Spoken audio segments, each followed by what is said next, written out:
You're watching HFO-TV, your partner in Pacific Northwest multifamily investing. HFO-TV is brought to you by Pacific Exteriors Northwest, apartment siding contractors with nearly 30 years of experience, providing exceptional quality and service to multifamily and residential owners. And by Gantry Incorporated, the nation's largest independent mortgage banking firm. Welcome back to HFO-TV. I'm Greg Frick, partner at HFO Investment Real Estate.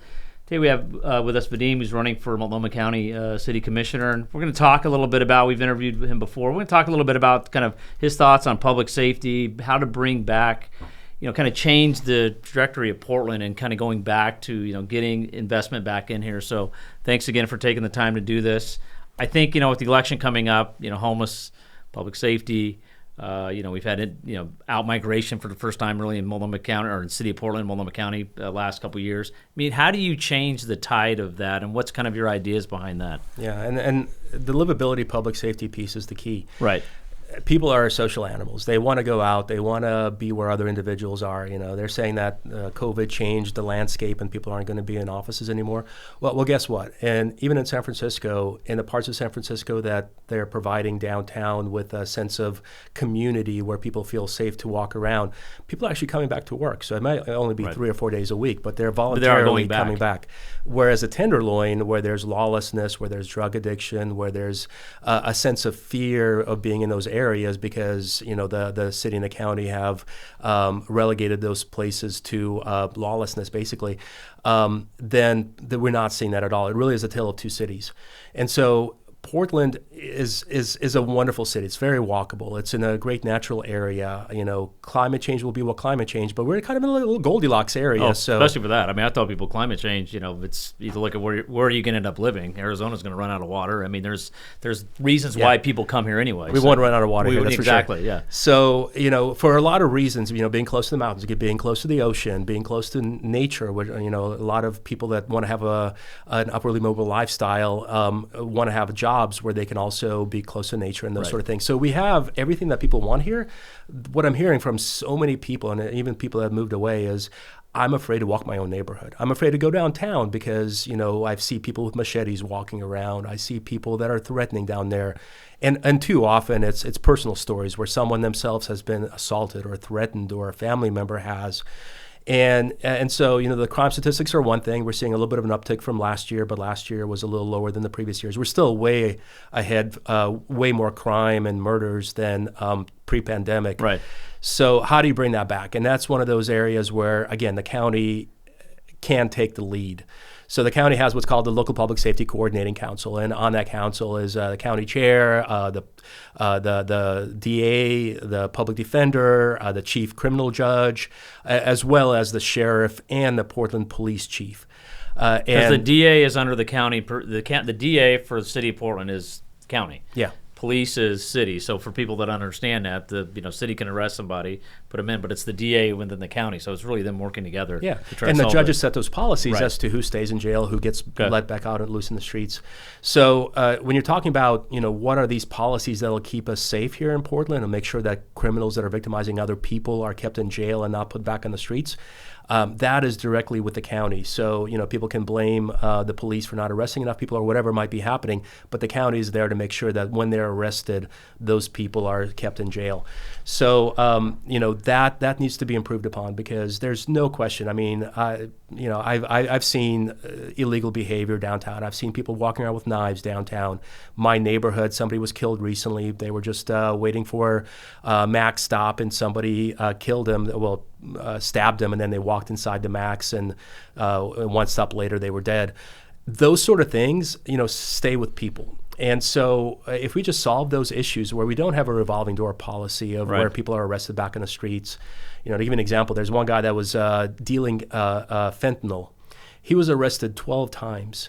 And each time he would be back on that exact same street corner because he thought, well, it doesn't matter. I'll go to jail. I'll come back right back out. That's the hubris we have right now. There's no consequences. And you can see why from the police standpoint, there's just a frustration level there that it's wash and repeat, we're just going again and again. And is there any solution on that? Exactly. And why would I arrest people when I know that they'll be back in the streets? I mean, it's a question. So it actually took the feds to come in and charge that dealer with a federal crime to keep him in jail because he was just back on the street. We can't have that. I mean, we had 785 deaths last year due to fentanyl, mostly fentanyl overdoses in Multnomah County. We got to get the drug dealers off the streets. And if we make the city safe enough, there's such a vibrant city that people will come back. I work with a woman who runs Music Portland, and they're working to bring 80 acts downtown, 80 musicians downtown to play for free in Peabot spaces to attract people to come downtown. If people come downtown, they'll eat at the restaurants, they'll go have a beer at the bar, maybe catch a show at night somewhere or go to a theater. That's how our economy will be driven. And once we have a thriving economy, people will come back. What we're seeing right now is, like, for instance, people move from downtown, businesses, people, to maybe Slabtown. You go to Slabtown on an evening, it's pretty busy. There's lots of good restaurants, but it's safe, it's clean.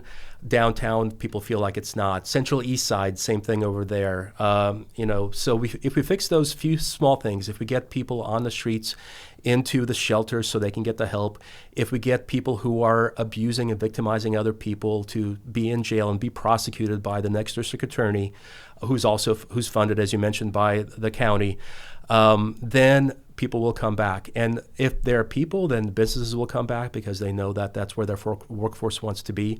But it all starts with making sure that we have a city that's walkable, safe, and has a lot of things for people to do. And I think what people don't realize is that the county, the way we're structured from a government standpoint, the county can take a very huge lead in doing this. And that's why I think you talked about why you're running for that is there needs to be some leadership there, and we just haven't seen a lot of it. It seems very reactionary, and then again, even when it's reactionary, there's no kind of looking back of accounting this, did this work, did this not work? So I'm glad you're stepping up to do this because something needs to change. Something needs to change, and we need to bring businesses back here. Why are we not trying to get more Googles or Microsofts, or better yet, the new tech industry here? So AI, San Francisco kind of has a lock on that to open the doors, but Salt Lake City is doing data centers. They're trying to attract businesses.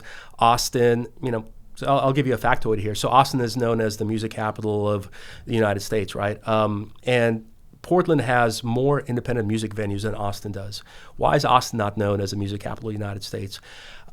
Because of all the things, South by Southwest and things that Austin is doing. Then they're attracting Tesla. They're, with Dell and everything else, they're attracting the tech industry. And they're booming over there. Those good paying jobs allow people to buy condos and housing over there and pay for their rents. We're forcing those people out. So what does Portland and Multnomah County stand for? Why are we not trying to attract those businesses? And so I think once we kind of stabilize Central Portland and certainly the surrounding communities as well through that, then bring those businesses here. Make it a place for green energy. Make it a place where we have places where the small entrepreneur spirit can grow. And not force people out because they're despondent about the situation here. We still have some of the lowest cost housing in the West Coast. Down the West Coast for sure. Oh, definitely. So if you wanted to actually come and pay for rent or live, buy a house, Portland, while very expensive, is still one of the most affordable places on the West Coast. We're just driving people away rather than, educating people as to what a great city it is. Well, my sense is we do have a groundswell of support for that. I think people are starting to understand that, if you don't have, you can tax all you want, but if you've got people leaving or you don't have businesses here, there's no jobs. And I tell people all the time, since, mankind, we've always gone to urban centers. I mean, this is what happened with COVID's kind of unique, but I think if you can get some of these things addressed, and start, because again, people want to connect and they want to go where services are. And we had a very vibrant, it's a vibrant city. We've got all the benefits of climate, the environment, all those kind of things. How do we get kind of business friendly to kind of get that energy going again? Yeah, and I've lived in places like Houston, Texas, where it's very business friendly. It's certainly has, because of tax base over there, because the taxes are pretty low, has attracted. But it's a horrible place to live. Sorry, Houston. But it's super hot. There's no place to walk around 9 months of the year. If you're walking in the middle of the day, you're going to get a heat stroke, and everything's trying to kill you, mosquitoes and snakes and all kinds of stuff. But anyways. but it's attracting businesses. But if you're stuck in traffic most of the day, it takes, if you're on the freeway, you'll drive a whole hour going 65 miles an hour, and you're still in Houston. Exactly. Such a sprawl. Right. What we have here is a gem. You could buy a place or rent a place close to Central Portland, and you're 15 minutes away from anything. And we have traffic, but it's not as bad as D.C. or some of these other places. It's all relative. People will come here. We just need to make headlines about how we're succeeding in making life better here for people. And those headlines we're seeing right now in New York Times and Washington Post and Wall Street Journal about how we're failing here. Yeah. Well, thanks for taking the time to do this. Again, the election's coming up. We want to get some different voices in there because I think Multnomah County can take a lead on kind of changing that narrative, which we need to do in Portland. So, Vadim, thank you very much. Thank you, Greg. We'll see you next time on HFO TV. Thank you. Our entire office specializes in multifamily real estate, making HFO the largest multifamily brokerage in the Pacific Northwest. Your success is our passion. Build your legacy with HFO. Call 503-241-5541 or visit our website at hfore.com for more information.